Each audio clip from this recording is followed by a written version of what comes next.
Alors, pour notre présentation d'aujourd'hui, j'aimerais tout d'abord vous présenter la conférencière et le conférencier. Alors, je vous les présente. Je vous présente tout d'abord Jacques, Jacques Bigouette, qui est psychologue de formation. Jacques évolue dans le domaine de la santé mentale et de la prévention du suicide depuis près de 10 ans. D'abord à titre de superviseur clinique au sein d'organismes communautaires, puis comme psychologue en CLSC. Membre de l'équipe d'intervention psychosociale du Cégep de Sainte-Foy. Jacques a connu Bruno Marchand, actuellement de Québec. Donc, il est membre de cette équipe-là depuis bientôt 13 ans. Et Jacques et des collègues ont développé le programme Bien dans ma tête, offert à tous les étudiants via l'ensemble 1 des cours d'éducation physique.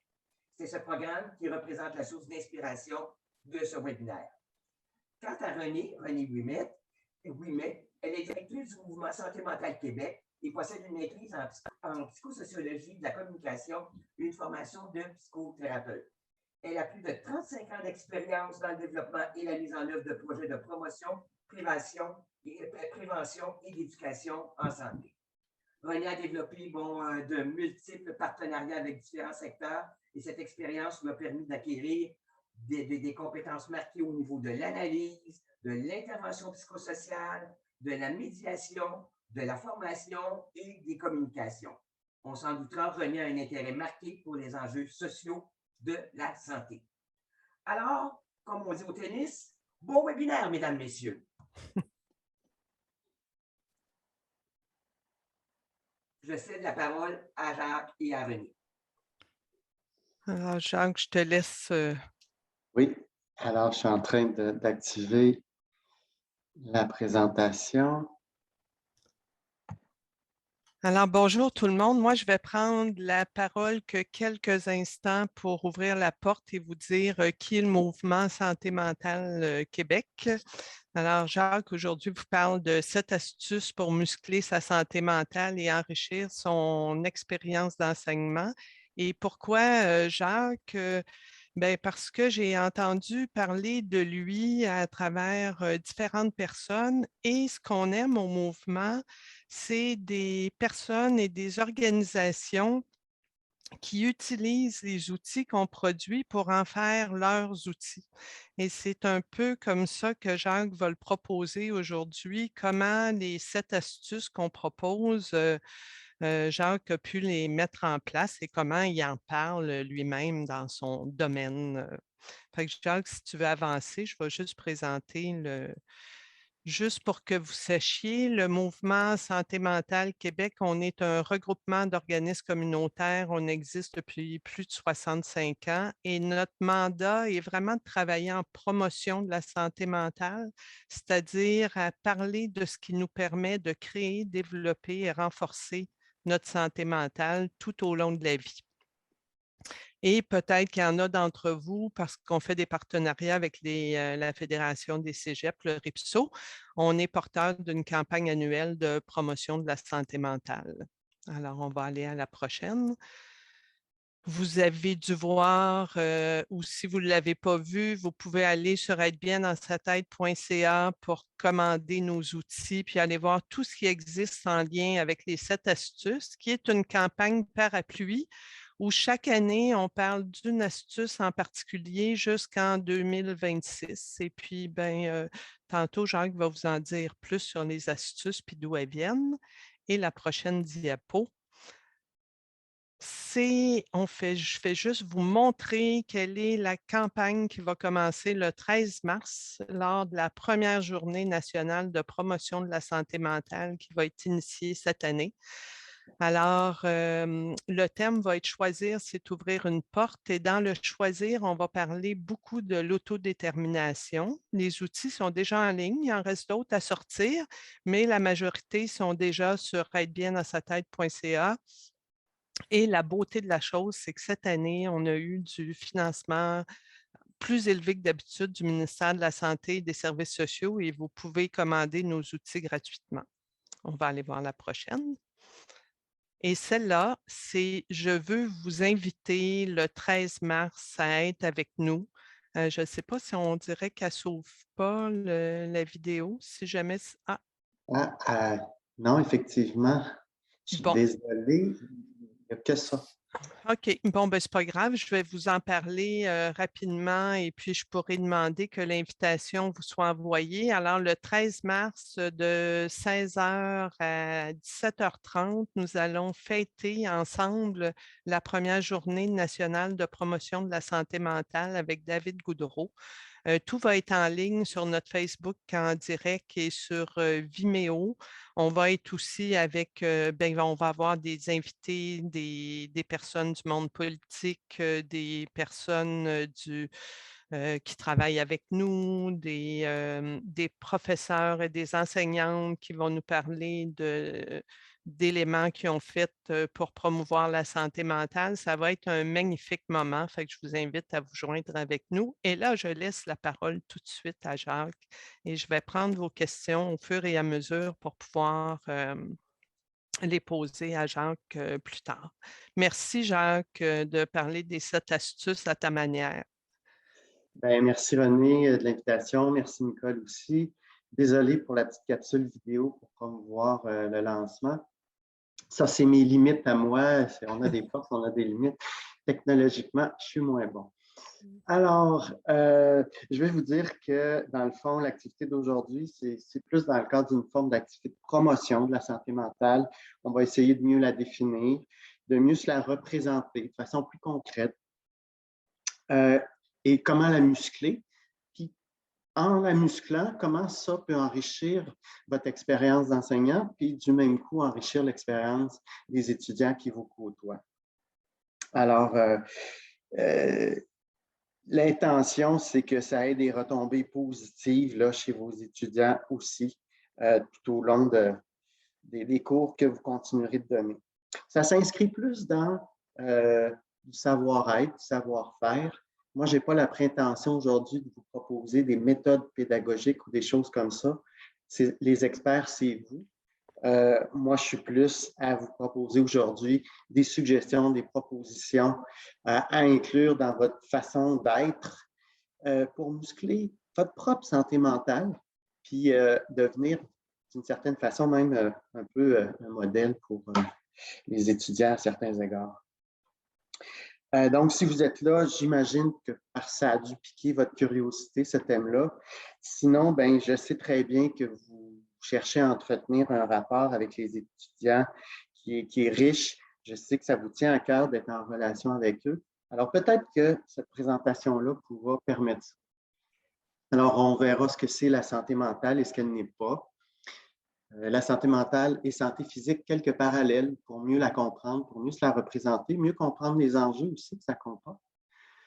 Cette astuce pour exercer votre santé mentale vous pourrez vous auto-évaluer au cours de la présentation des 7 astuces à cet égard-là.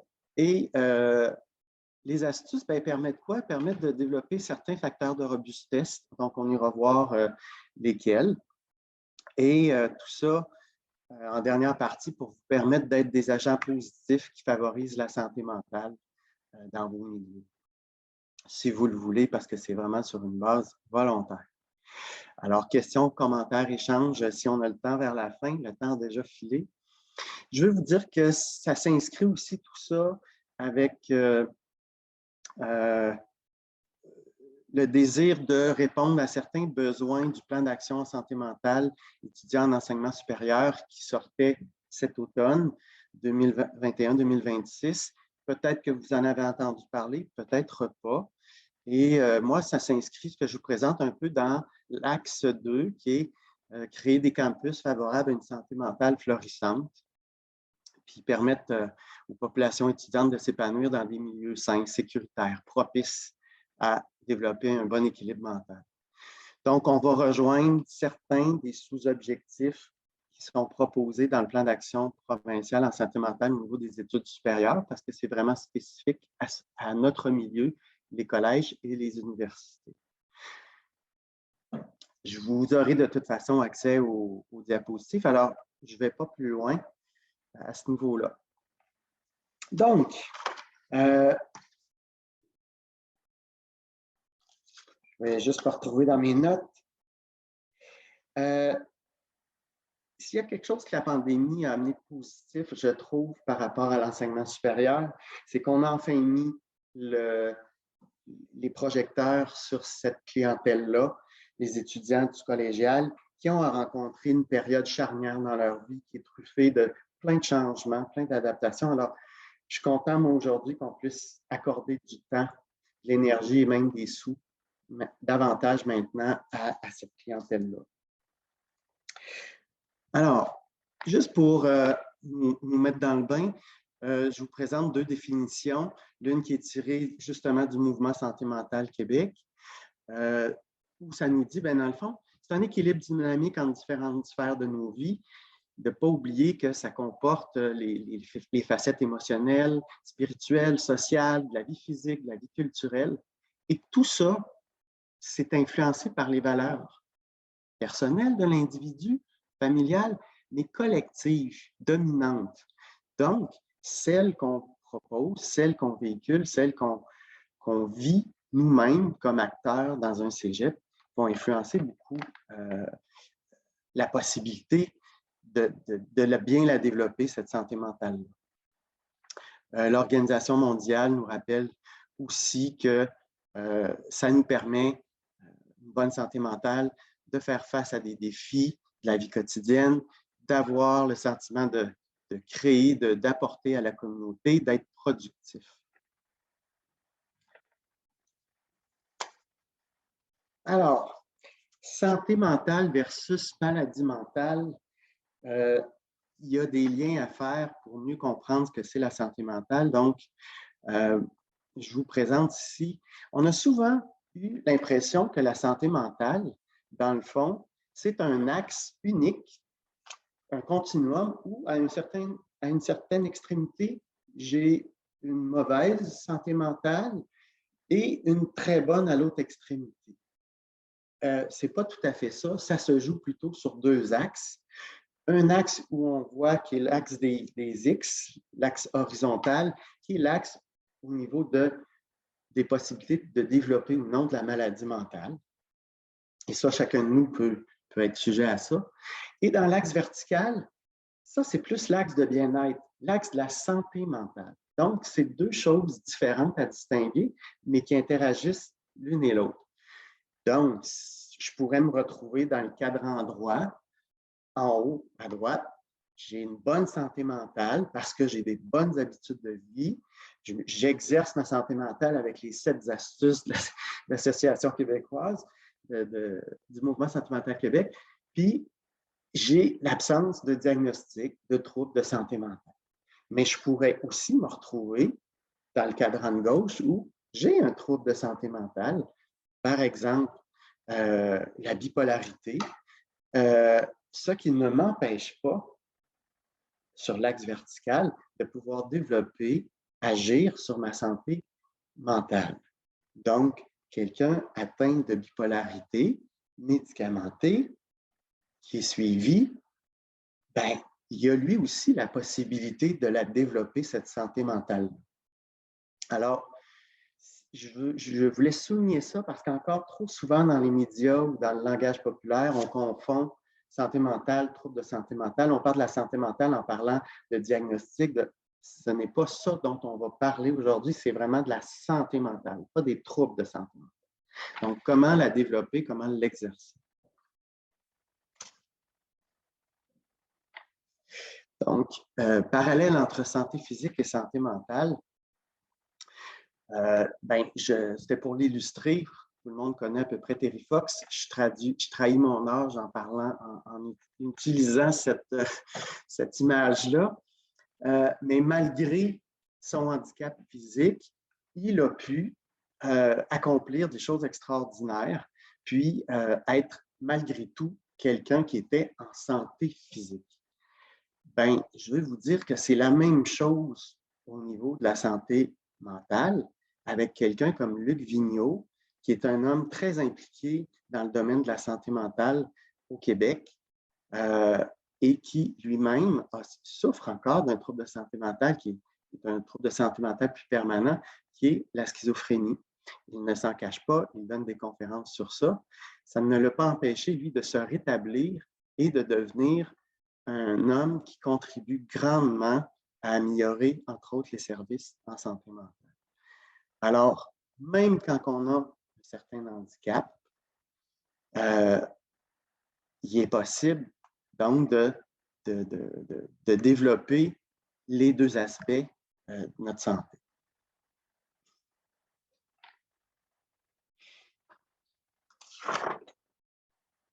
Alors, j'ai mis cette diapo-là pour nous rappeler que l'équilibre n'existe pas, nous sommes seulement des équilibristes. La santé mentale, ce n'est pas quelque chose de fixe, ce n'est pas quelque chose qu'on acquiert avec l'entraînement, puis après ça, c'est réussi, c'est réglé, c'est acquis. Non, c'est quelque chose qui est à protéger, à entretenir, comme la santé physique. Puis, il n'y a personne de nous qui est à l'abri par rapport à ça. Alors, on est plus des équilibristes sur une corde raide qui devront constamment faire face au vent, faire face au brouillard, et ça peut nous amener parfois à perdre pied. Alors, rappelons-nous qu'il n'y a personne de nous qui en est complètement à l'abri de perdre pied, puis sa santé mentale s'amoindrisse, perdre en qualité.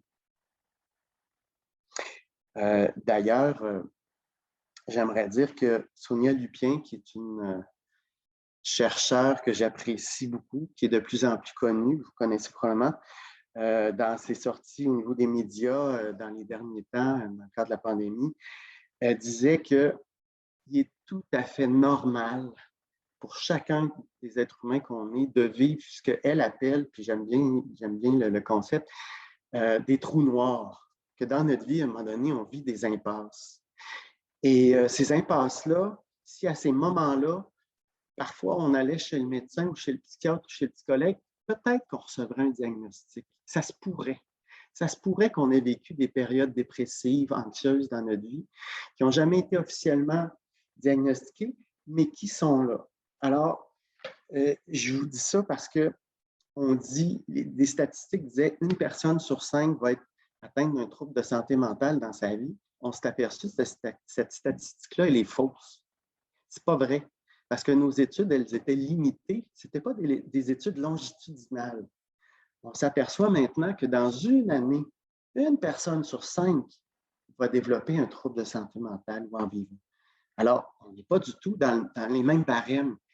Alors, je nomme ça pour dire qu'il est normal de vivre des périodes comme celle-là, plus difficiles, et d'accepter que ça fait partie de nos vies d'humains. Alors, je tenais aussi à faire un petit clin d'œil à qu'est-ce que c'est enseigner. J'ai sorti 2 définitions qui m'ont attiré, que j'ai trouvé intéressantes. Et dans l'objectif, dans le fond, de dire que c'est beaucoup plus que transmettre de la connaissance. C'est tellement plus riche. Donc, c'est un peu aussi une façon de rendre hommage au travail que vous faites pour dire que ça comporte une multitude de choses d'enseigner et ça doit passer nécessairement par être en lien avec l'autre. Alors, vous pourrez les lire plus attentivement, peut-être une fois que vous aurez le PowerPoint. Mais je voulais mettre ça d'emblée au cœur de notre échange. Donc, pour arriver à accomplir votre tâche d'enseignant, c'est une tâche colossale, bien, mieux vaut muscler sa santé mentale et c'est ça qu'on va regarder à partir de maintenant. Donc, ce sont les 7 astuces que le Mouvement Santé mentale Québec a identifiées à travers un groupe de travail qui a fait des recherches sur quels sont les facteurs de robustesse face à la santé mentale et ont finalement choisi ces 7 astuces-là qui sont, somme toute, des moyens concrets pour exercer sa santé mentale. Donc, ces 7 astuces qui permettent le développement de la personne puis le développement des compétences sociales personnelles. Et voyons-le, dans le fond, comme quelque chose qui est là pour... quand on parle de santé physique, hein, on sait comment la développer. On sait depuis 40, 50 ans là, que d'aller faire de la course à pied, d'aller marcher, d'aller en forêt, d'aller au gym, de jouer au tennis, de bien manger, de bien dormir, ça aide au développement, au maintien de notre bonne santé mentale. mais on sait peut-être moins bien comment exercer notre santé mentale. On ne sait pas trop par où prendre ça. On n'a pas de plan d'entraînement à faire qui nous dit, ben fais ça, puis ça va renforcer ta santé mentale. Ben, en fait, je trouve que oui, les 7 astuces sont un peu une forme de proposition de plan d'entraînement, de façon de s'exercer quotidiennement à la muscler, cette santé mentale. Alors, à partir de maintenant, les diapositives suivantes vont présenter chacun des 7 astuces et je vais vous demander, est-ce que je mets quotidiennement certaines de ces astuces-là de l'avant dans ma vie, de façon naturelle? Parce que vous en mettez déjà peut-être de l'avant spontanément sans même le savoir. L'idée aujourd'hui, c'est d'arriver à le faire de façon un peu plus délibérée, un peu plus consciente, un peu plus en sachant qu'est-ce que je suis en train de faire, pourquoi je le fais, dans quel objectif. Et comme on le fait avec nos étudiants dans le programme en éducation physique, ben, pour chacun des astuces, je vais vous inviter, quand vous allez les voir, là, à vous donner une cote sur 4, à vous accorder une cote sur 4, parce qu'il y a 4 items qui vont vous être présentés, et à vous demander, ben, je me situe où par rapport à chacun de ces astuces-là, puis peut-être même le prendre en note, parce que plus tard, j'y reviendrai. Donc, où vous vous situez là-dedans. Alors, c'est quoi s'accepter? Hein? Ben, c'est adopter une attitude bienveillante, compréhensive envers soi. Être capable de tenir compte de ses fragilités, de ses échecs, de ses erreurs. Il faut se rappeler que ben, s'accepter, ça commence d'abord par être aussi, d'être reconnu par l'autre. C'est à partir de là que je peux vraiment arriver à reconnaître qui je suis puis à m'apprécier. Il y a une belle parole de M. Wilde qui a dit « Soyez vous-même, toutes les autres personnalités sont déjà prises. » Je trouve que ça en dit beaucoup. Alors, je vous invite à vous coter par rapport à est-ce que je reconnais, je tiens compte de mes forces? Et là, attendez, vos visages, les visages des participants cachent ce que j'ai à vous dire. Mes capacités aussi, mes difficultés. Est-ce que j'ai un regard compréhensif envers moi et mon passé? Alors, est-ce que je crois à ma valeur d'être humain?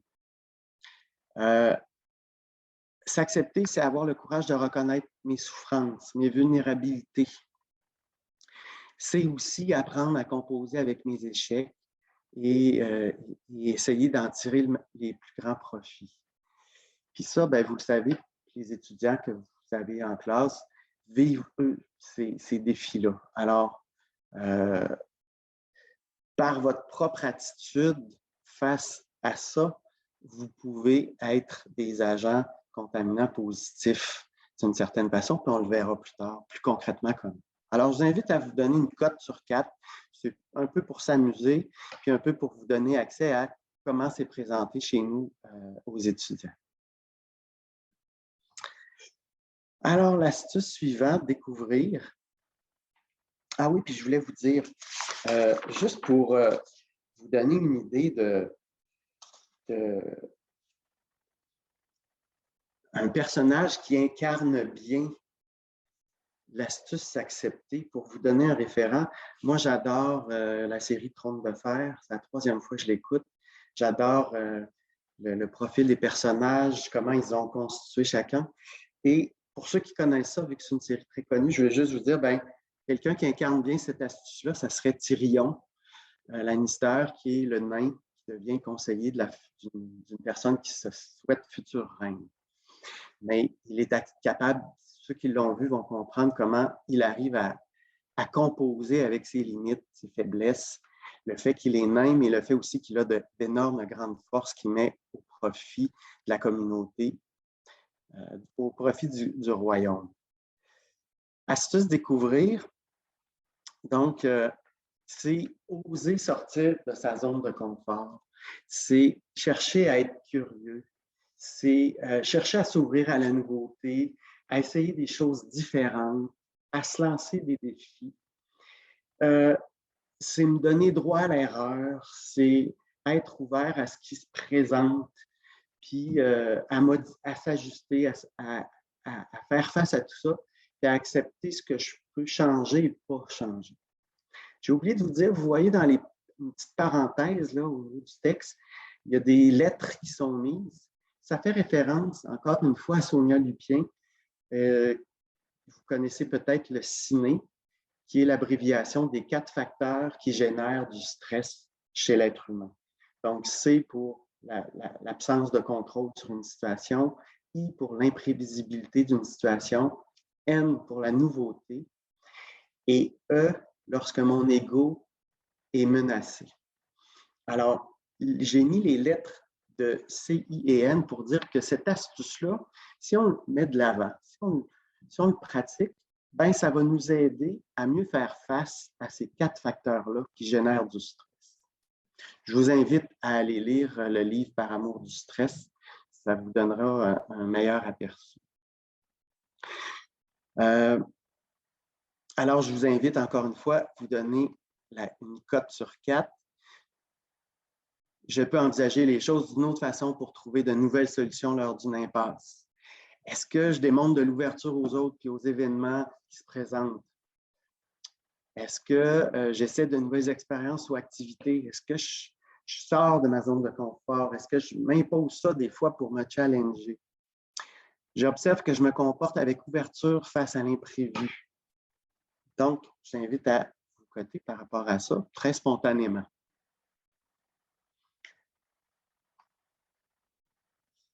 L'astuce ressentir. Ah oui, je voulais dire dans l'astuce découvrir. Je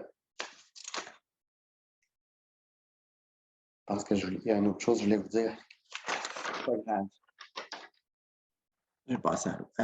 Alors, l'astuce ressentir, qui a fait l'objet d'ailleurs de la campagne de sensibilisation du Mouvement Santé mentale Québec la dernière année, c'est accueillir mes sensations ou émotions, car elles sont naturelles et spontanées. C'est laisser de la place à ce que je ressens. C'est laisser de la place à ce que je ressens parce que finalement, au bout du compte, les émotions que je ressens, c'est un peu un baromètre de mon niveau de bien-être. Donc, me couper de ça, ça serait un peu comme quand le téléphone sonne pour nous, puis qu'il y a quelqu'un qui veut nous dire de quoi d'important, ben, ça serait comme ne pas écouter la sonnerie ou faire semblant que ça ne sonne pas, puis pas décrocher. Attitude qu'on peut avoir souvent quand il y a des émotions plus difficiles qui s'emparent de nous, comme la tristesse, la peur, parce qu'elles sont désagréables, parce qu'elles ne sont pas confortables à vivre. Souvent, on s'en bloque, mais on ne s'aperçoit pas que du même coup, on se bloque d'un message et derrière ce message-là, c'est un besoin qui nous est révélé.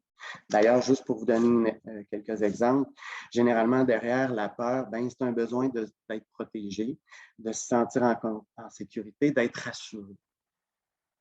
Derrière le dégoût, ben, qui est une autre émotion de base, ben, ça va être le besoin de repousser ce qui est toxique. Hein? C'est souvent lié aussi à la trahison. La joie est souvent liée à un besoin de partager, de célébrer avec les autres. Donc, si j'écoute ça, je vais être capable de répondre à des besoins fondamentaux, donc de me sentir mieux. Alors, ça implique est-ce que j'arrive à ne pas porter de jugement sur mes émotions? Parce qu'elles sont, dans le fond, ni mauvaises, ni bonnes, ni positives, ni négatives. Elles sont juste là. Elles sont un message qui m'est transmis. Est-ce que je donne de la place à mes émotions? Est-ce que je les laisse m'habiter plutôt que de lutter contre elles? Est-ce que j'essaie de les identifier? Est-ce que je m'arrête à essayer d'identifier qu'est-ce qui m'habite, comment je me sens? Ou si je cherche à geler ça ou à tasser ça constamment? Et surtout, est-ce que j'ose l'exprimer, partager mes émotions aux besoins? Parce que ressentir, ça veut aussi dire peut-être faire place à de la vulnérabilité puis partager ça à d'autres. Donc, Mohamed Ali disait même, on devient champion grâce à ce qu'on ressent, un désir, un rêve, une vision. Donc, ça nous guide aussi dans notre vie, ça donne du sens. Alors, comment vous donner pour cette astuce? L'astuce agir maintenant. Alors, qu'est-ce que ça veut dire? Bien, l'astuce agir, ça nous permet de donner du sens, une direction à notre vie, de poser des actions concrètes pour se rapprocher de ce qui est important pour soi. Ça permet de sortir parfois d'un sentiment d'impuissance. Agir, ça permet de me définir, de découvrir qui je suis. Et ça contribue à se sentir utile. Donc, est-ce que dans ma vie, je mets cette astuce-là de l'avant? Est-ce que je pose des actions pour faire face aux difficultés puis résoudre les problèmes qui se présentent à moi, par exemple? Est-ce que j'ai des objectifs stimulants puis que je travaille à les accomplir, que je relève des défis? Est-ce que j'aime prendre le temps de remercier les gens et la vie? Parce que ça aussi, c'est une façon de prendre sa place, de donner du sens, d'influencer les autres. Est-ce que je contribue à la vie sociale dans mon milieu? Est-ce que je donne aux autres? Donc, encore une fois, je vous invite à essayer de percevoir quel code vous vous donneriez.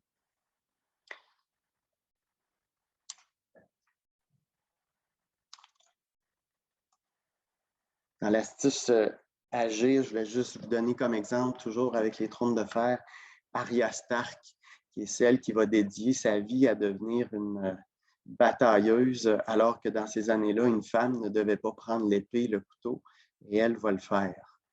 Alors, elle agit dans le sens d'un but, d'un sens qu'elle cherche à donner à sa vie. Astuce choisir, qui n'est pas toujours facile des fois à distinguer de agir, mais choisir, ça nous permet d'acquérir de l'autonomie. C'est une façon de se définir de façon plus précise, de prendre ses responsabilités, d'avoir du pouvoir sur les choses plutôt que les subir. C'est aussi renoncer à autre chose, parce que choisir, ça veut dire renoncer. C'est inévitable, mais on l'oublie souvent. C'est tenir compte de mes intérêts, désirs et valeurs pour guider mes choix, de qui je suis. Puis c'est aussi une façon de s'affirmer. Donc, c'est une astuce qui peut nous permettre de développer plein de facettes. Alors, est-ce que j'ai de la capacité de décider des actions que je peux poser? Ou j'ai tendance à être souvent ambivalent, à pas décider, à choisir de ne pas bouger par peur? Est-ce que je me permets d'avoir mes propres critères quand j'évalue mes choix? Donc, d'intégrer pour moi-même qu'est-ce qui va me guider? Est-ce que mes valeurs et intérêts dépendent de moi ou je prends toujours, j'accepte, j'intègre ceux du groupe, ou si j'arrive à moi définir qu'est-ce qui m'est important, qu'est-ce qui m'est propre? Est-ce que je peux orienter ma vie selon ce qui est important pour moi? Est-ce que c'est ce que j'ai tendance à faire? Est-ce que c'est ce que je recherche de faire? Donc, je vous laisse vous coter là aussi.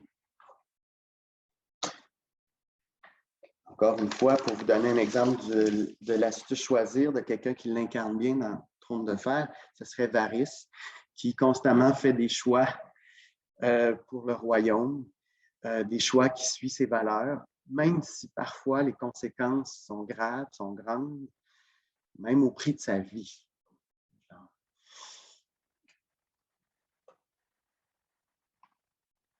Alors, astuce créer des liens. Alors, c'est établir des relations satisfaisantes, bienveillantes, réciproques, qui vont m'amener à choisir mes amitiés et pas à simplement me laisser choisir. C'est flatteur, c'est agréable que des gens viennent vers nous, nous choisissent comme amis ou comme amoureux ou comme amoureuses. Mais posons-nous la question, est-ce que nous, on les choisit? Est-ce que ça va dans les deux sens? Je peux vous dire que pour les étudiants qui ont 17, 18, 19 ans, cet aspect-là, il est important parce que j'en ai vu beaucoup dans mon bureau qui consultaient. Puis qui étaient bien flattés d'avoir un chum et que quelqu'un se soit tourné vers eux puis les ait choisis. Mais moi, je leur demandais, mais toi, est-ce que tu l'as choisi? Toi, est-ce que cette personne-là te correspond? Est-ce que ses valeurs te rejoignent? Et j'avais des yeux grands de même parce que les personnes disaient, ben, j'ai même pas pensé à ça. Tu sais, j'ai suivi un élan, c'était le fun, mais est-ce que, alors, ça va dans les deux sens. Est-ce que je suis soucieux du bien-être des gens qui m'entourent? Ça, c'est une caractéristique propre à cette astuce-là. Est-ce que je suis capable d'empathie, d'affection, d'intimité? Parce que ça, c'est des caractéristiques importantes pour créer des liens qui sont significatifs, plus profonds. Les recherches démontrent que le partage d'intimité, de révéler des dimensions plus difficiles de nous-mêmes, des vulnérabilités, va être un facteur important dans la force du lien que ça va créer, dans sa durabilité. Donc, de s'ouvrir à l'autre. Est-ce que j'ai un groupe d'appartenance? Est-ce que je me sens faire partie d'une cause, d'un groupe, de quelque chose qui est important pour moi? Est-ce que j'accepte de recevoir aussi des autres? Parce que c'est ça, créer des liens, c'est donner, mais c'est aussi être en mesure de recevoir. Oups, alors, je suis allé un peu vite. Donc, je vous invite à vous coter aussi sur cette astuce-là. Combien vous vous accordez toujours sur 4?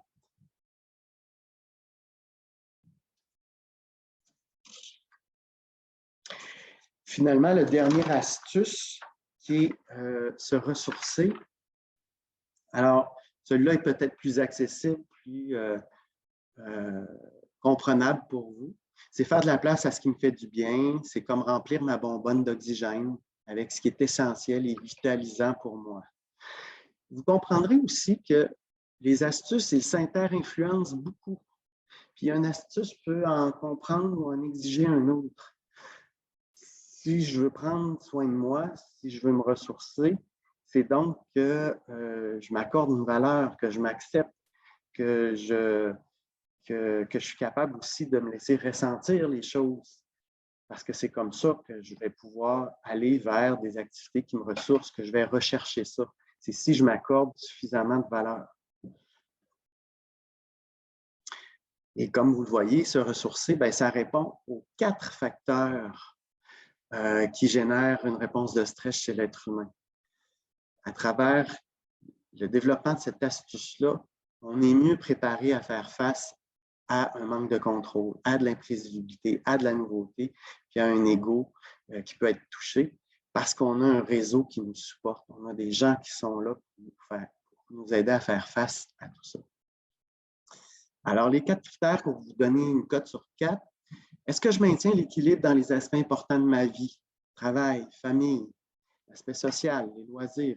Est-ce que je protège ça? Est-ce que je fais attention de maintenir un équilibre par rapport à ça? Avec mon rythme de vie, je peux prendre des pauses anti-stress et bien dormir. Donc, les profs, je le sais que vous avez un emploi qui déborde du 8 à 4. Hein? C'est la correction la fin de semaine, le soir, des messages que vous envoyez aux étudiants. Est-ce que vous prenez le temps de maintenir le plus possible un équilibre entre votre vie privée et votre vie professionnelle? Peut-être moins à certaines périodes de la session. Je prends du temps pour les choses que j'aime, pour faire des activités plaisantes, pour relaxer, même dans les périodes scolaires plus chargées. Est-ce que je suis capable d'être présent au présent? Ça, c'est moi qui appelle ça de même. Est-ce que je suis capable de m'arrêter, de ne pas me laisser mes pensées être tirées vers le passé ou projetées dans l'avant, à anticiper, à m'inquiéter? Est-ce que je suis capable de me ramener à vivre le moment pour ce qu'il est actuellement? Ce qui n'est pas facile. Alors, encore une fois, je vous invite à vous coter pour cette astuce-là. Einstein a bien résumé ce que je voulais dire par rester présent au présent. Je ne pense jamais au futur, il vient bien assez tôt.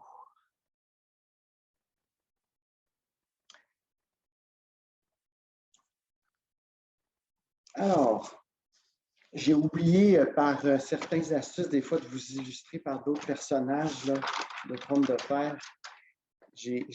J'avais 2 appréhensions dans la présentation. Manquer de temps. Puis l'autre chose, ben, c'est cette distance qu'il y a à travers l'écran. Je ne vois pas de participants ou à peu près pas.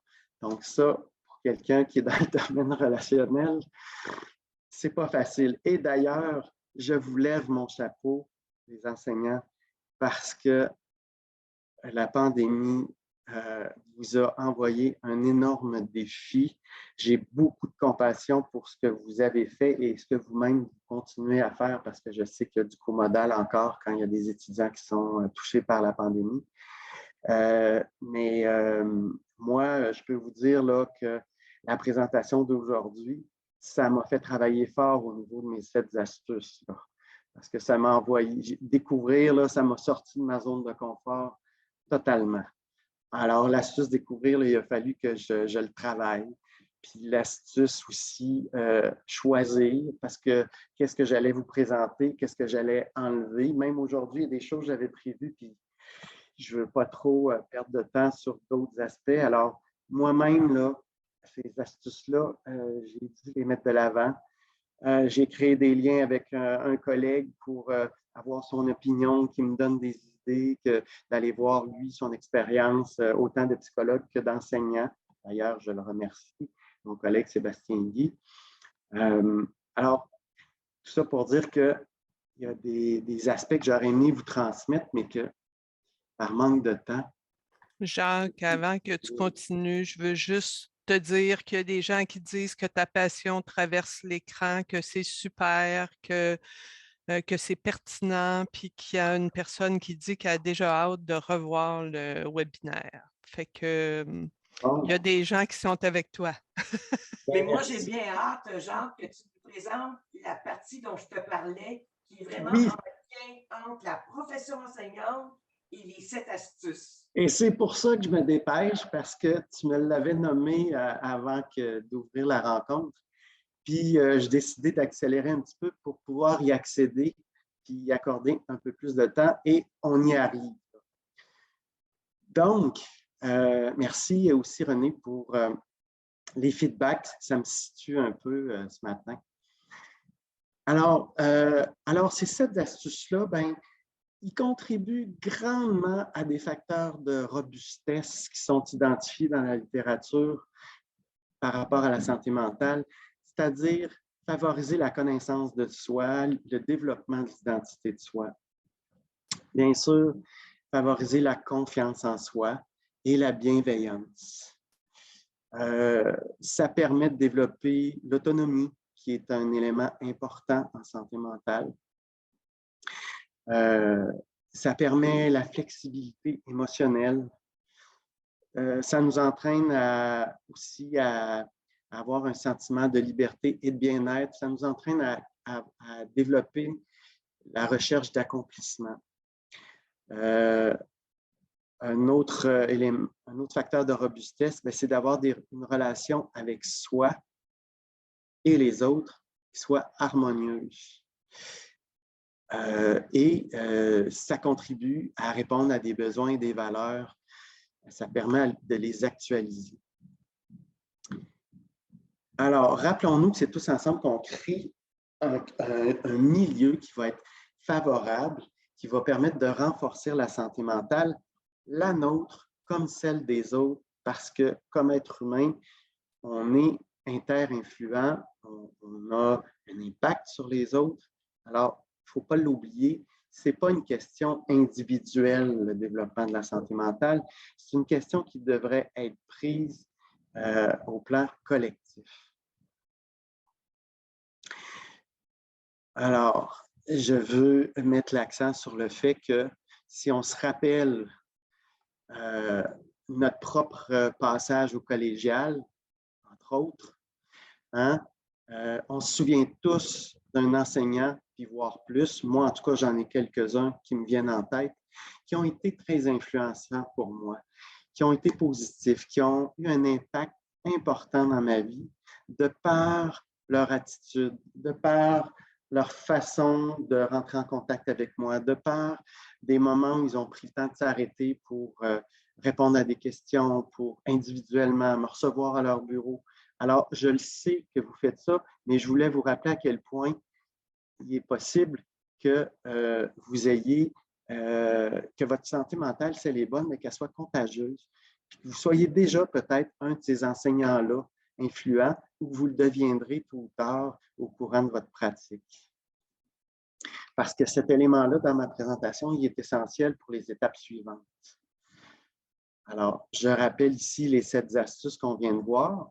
Et là, ce que je vous invite à faire, c'est maintenant, dans votre réalité d'enseignant, comment tendre vers l'utilisation délibérée, c'est ça le mot important, de façon délibérée, de vous rapprocher de ces 7 astuces-là, de les mettre de l'avant, si ça vous tente.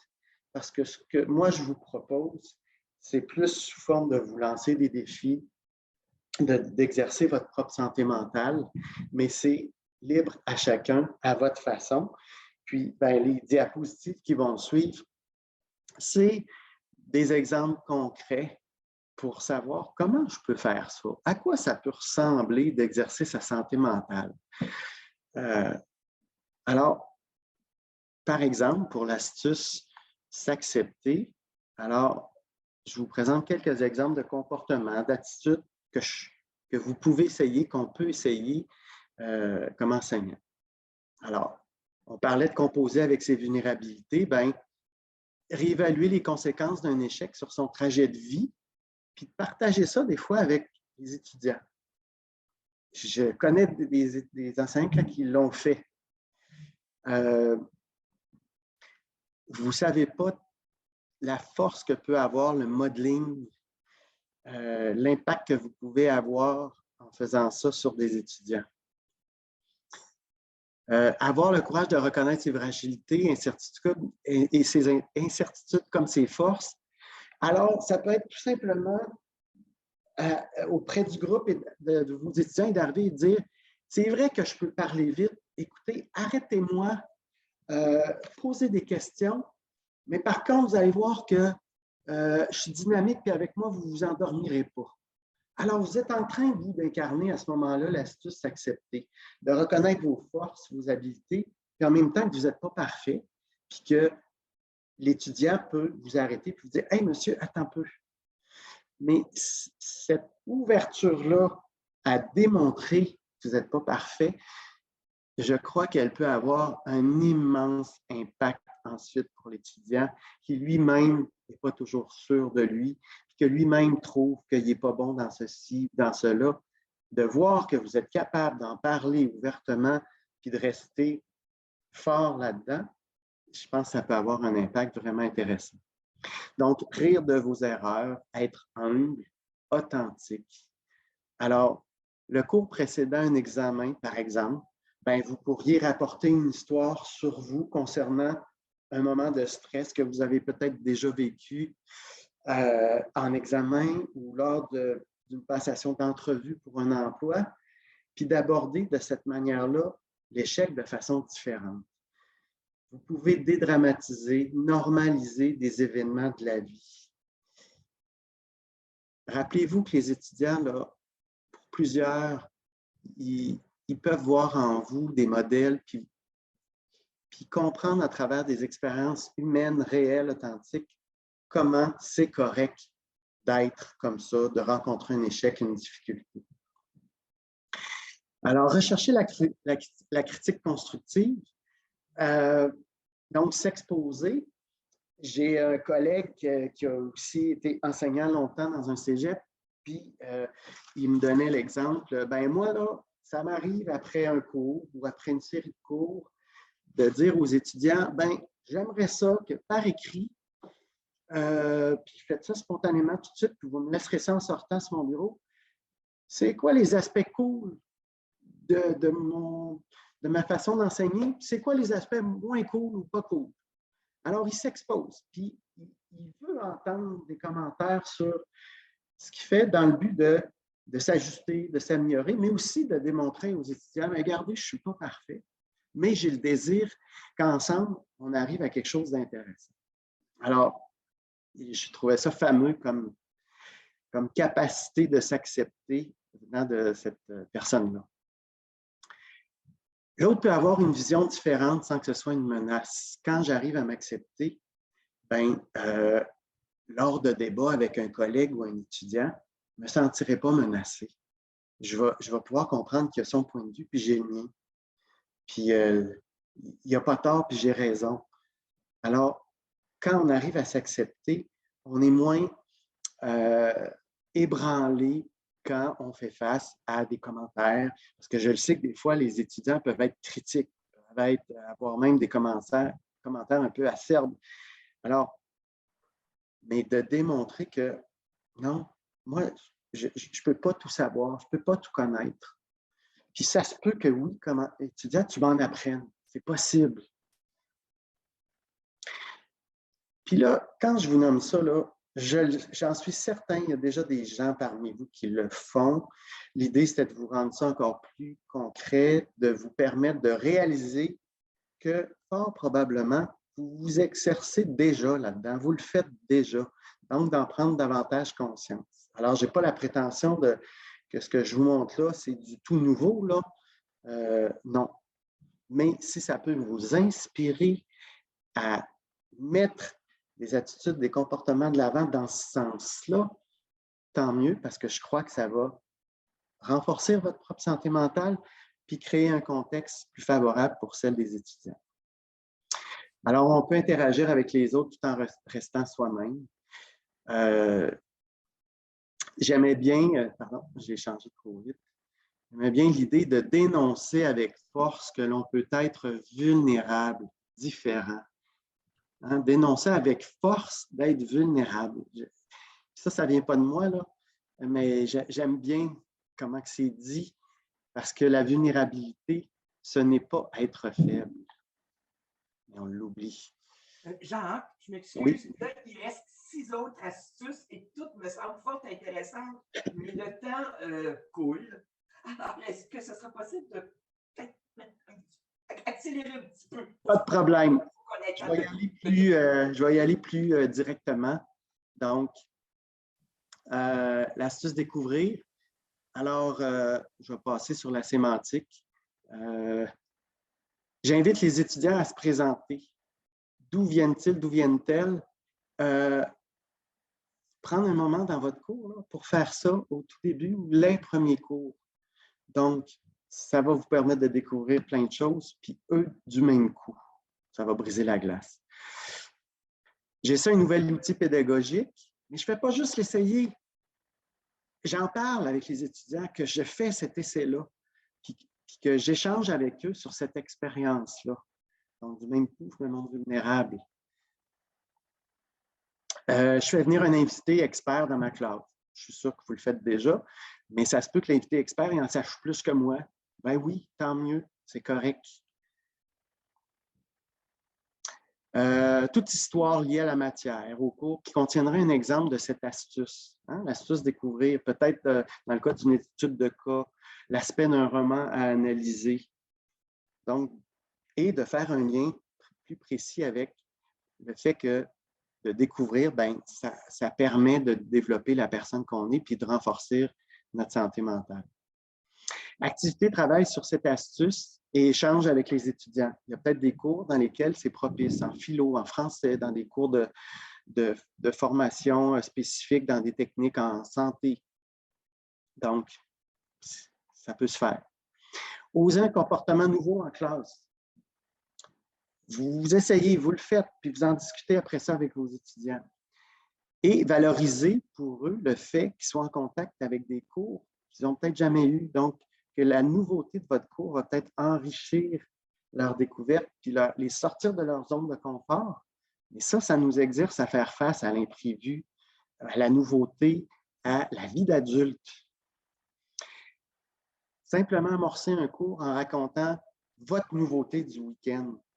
Hein? Des fois, vous finissez par connaître les étudiants assez pour qu'il y ait un lien un petit peu plus intime qui s'établit, qui connaissent un petit peu c'est quoi vos passions, vos passe-temps. Et bien, ça a été quoi votre attitude face à ça, puis la partager.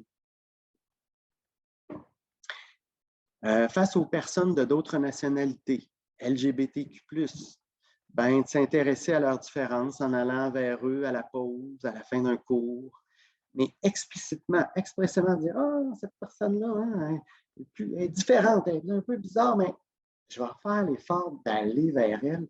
Je vais peut-être être surpris de ce que je vais découvrir. »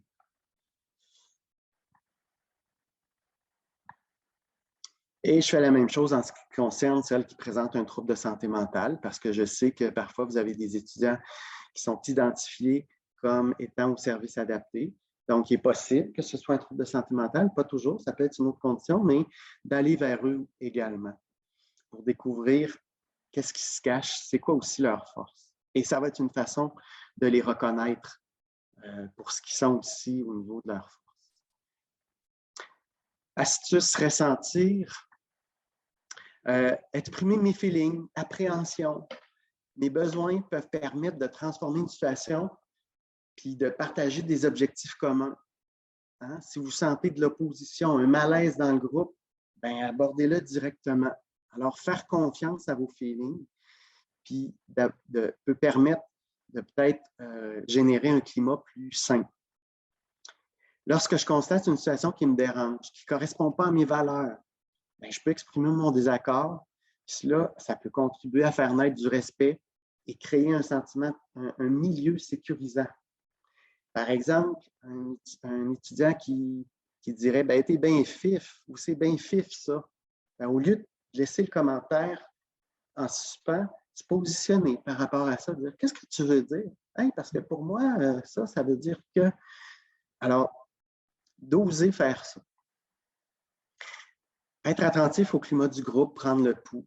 Ça peut être par un scan de vos sensations, puis les leurs. Puis quand je dis un scan, ben, c'est juste de s'arrêter et de dire « OK, je me sens comment là? Je suis fatigué. » Donc, à quelques minutes d'une pause, ben, demandez « Êtes-vous tanné? Êtes-vous inquiet par rapport à la matière que je vous ai présentée pour l'examen? Comment vous filez ça? » Break spontané. Alors, vous arrêtez, puis qu'est-ce que la notion qu'on vient d'aborder, ça vous fait ressentir? Comment vous percevez ça? Ça vous fait vivre quoi? De l'insécurité, de la peur? Vous êtes surpris? Vous êtes content d'apprendre ça? Vous vous sentez comment par rapport au thème, puis au niveau de difficulté qu'on vient d'aborder? Faire face à mes émotions me permet de mieux comprendre celles des autres. Donc, si vous êtes attentif aux vôtres, hein, vous allez peut-être être plus réceptif, plus compréhensif, plus empathique pour des étudiants qui pourraient vivre des choses particulières. Alors, ben, dans ce temps-là, ça facilite le lien que vous pouvez créer avec eux puis d'aller vers eux. Agir. Dit 4. Alors, je fais face à des situations conflictuelles, donc pas laisser des conflits aller autant envers vos collègues que les étudiants en classe. Fait que je l'aborde de front puis je cherche à trouver des solutions. J'invite l'étudiant dans ce sens-là. Je m'implique dans un comité sur un thème qui m'est cher. Là, je parle de comité de travail au collège auquel vous pouvez accéder. Suggérer à une étudiante de s'impliquer activement face à une situation, un sujet qui le touche. La santé mentale, le racisme, la justice, l'environnement. C'est des choses que vous connaissez, qui existent dans le cégep. Donc, invitez à ça pour mettre l'astuce agir de l'avant. Aborder directement avec un collègue, un étudiant, un comportement qui vous dérange en lui donnant un rendez-vous à votre bureau. Je sais que certains le font. Je sais aussi que des fois, certains ne le font pas. Ils endurent ça, ils se disent c'est pas grave, le malaise que ça génère, que ça générerait de les rencontrer, ils préfèrent éviter ça. C'est vrai que c'est pas toujours facile, mais encore une fois, l'idée, c'est de se lancer des défis puis d'oser des nouvelles actions. Aller chercher du support, avis auprès d'un collègue, proposer à un étudiant des ressources, API, conseil d'orientation, services adaptés, puis lui indiquer les bienfaits de passer à l'action. Puis vous aussi, vous pouvez vous tourner vers ces ressources-là pour, des fois, faire face à des difficultés. Vous le savez, on est là pour ça, mais je vous le rappelle. Se fixer des objectifs réalistes dans mes échéanciers, dans ma préparation de cours, dans mes évaluations, mes corrections. Le désir de bien faire, des fois, fait en sorte qu'on s'en met trop sur les épaules. Donc, d'agir en fonction de ses capacités. Et d'ailleurs, ça pourrait vouloir dire oser prendre congé pour une situation médicale. Même si ça fait que je vais peut-être sauter un cours, je sais que c'est des choix pas faciles par moment pour vous, les enseignants. L'astuce choisir. Alors, d'autres exemples, je décide de prendre une tâche réduite puis de mener un autre projet en parallèle. Ça pourrait être aussi aux étudiants de proposer des choix de thèmes pour un travail. Donc, ils peuvent décider ce qu'ils ont le goût ou ce dans quoi ils se sentent meilleurs. Je sais que ça se fait. Je préfère dîner avec une personne plutôt que de suivre le groupe. Je propose des choix quant au type d'examen que l'étudiant doit réaliser. J'ai déjà vu ça, moi, j'ai déjà vécu ça. 2 types d'examens qu'on avait le droit de choisir. Ça peut demander un peu plus de travail des fois, mais pas toujours. Ça dépend. Puis avec les années d'ancienneté que vous avez, des fois, vous avez ça, vous avez cumulé des documents. Alors, c'est plus facile. Je fais voter la classe sur un aspect du cours à prioriser, un exercice à effectuer. Donc, je vais vraiment chercher plus leur participation. Je les fais choisir eux-mêmes. Je nomme ma satisfaction face à mon choix d'être enseignant. Parce que ça a sûrement été un choix important dans votre vie, d'en parler.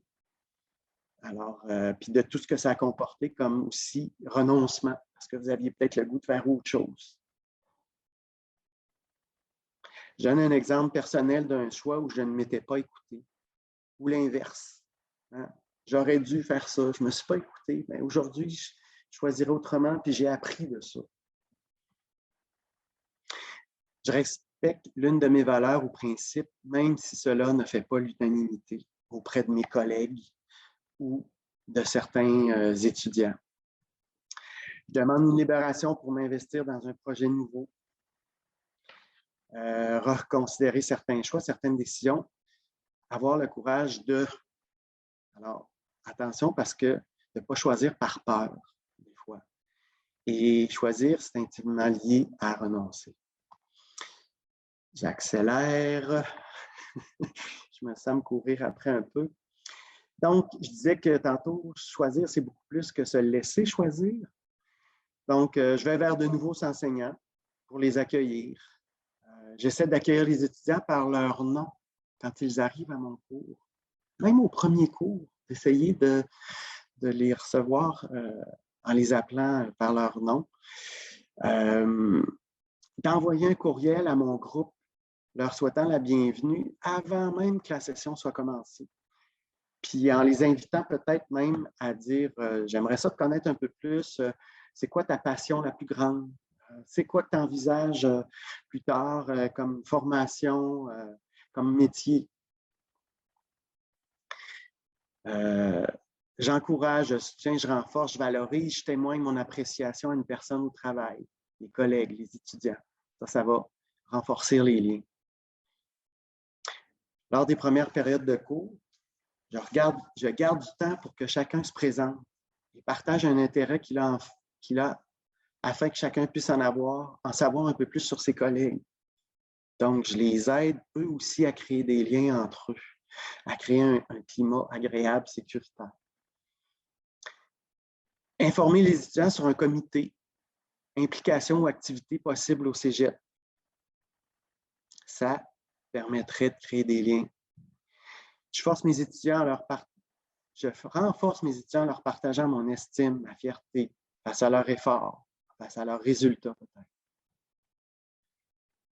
Et le dernier, l'astuce se ressourcer.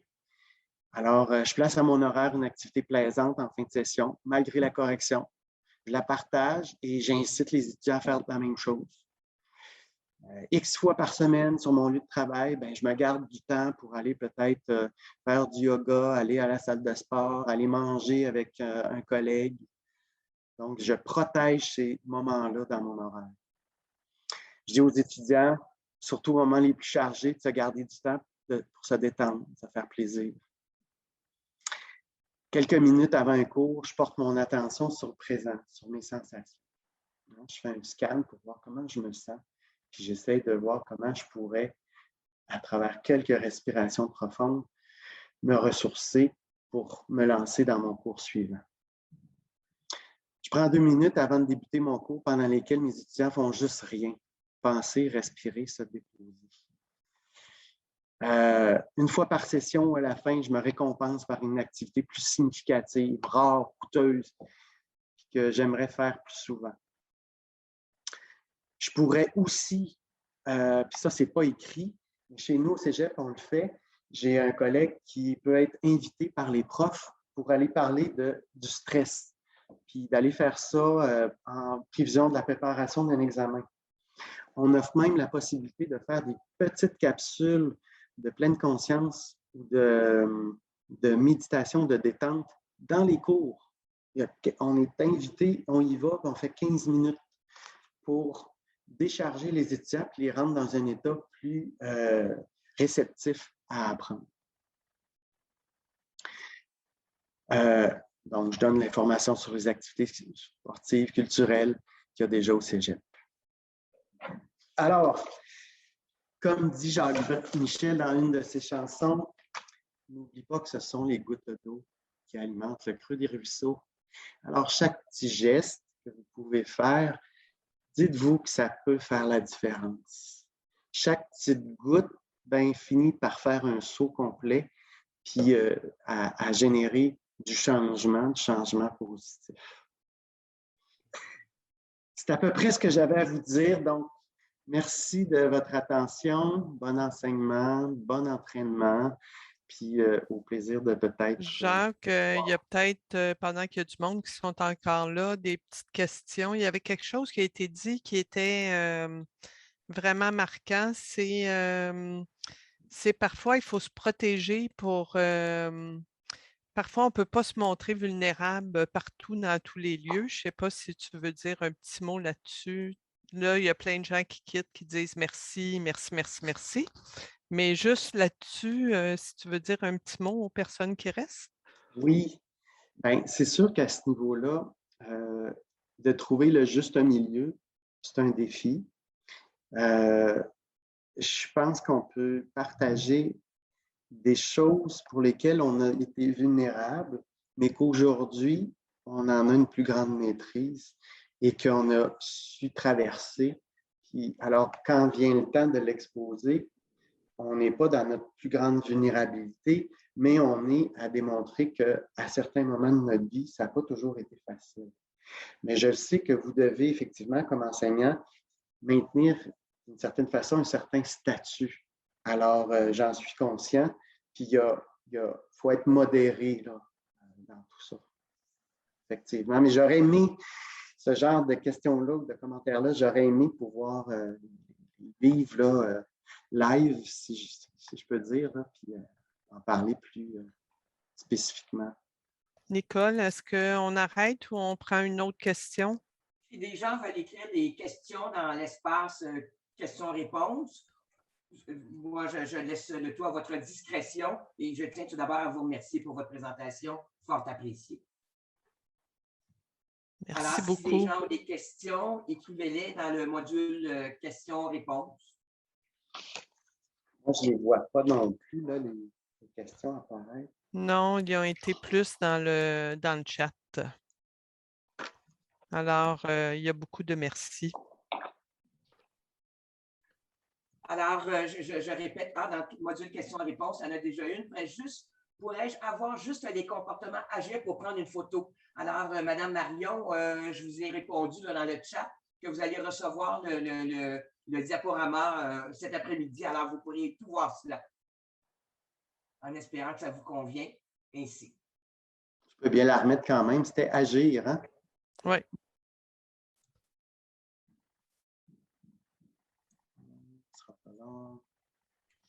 Je n'ai pas mon menu. Oui, tu étais là. Oups, tu viens de le passer, oui.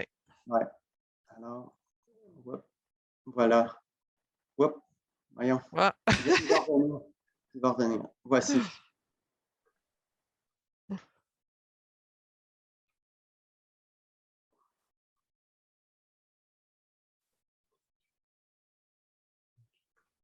Est-ce qu'il y avait d'autres? J'ai vu qu'il y avait d'autres questions. Oui, il y a Non. des gens qui posent, est-ce qu'on peut partager avec des collègues? Bien sûr. D'ailleurs, dans le courriel que je vais vous envoyer, ça va être très clair à ce sujet-là. Puis dans vos régions, pour les personnes qui restent, le mouvement santé mentale a des groupes membres qui offrent des conférences aussi, des ateliers auxquels vous pouvez faire référence en lien avec les 7 astuces. Alors, c'est juste pour vous informer de ça.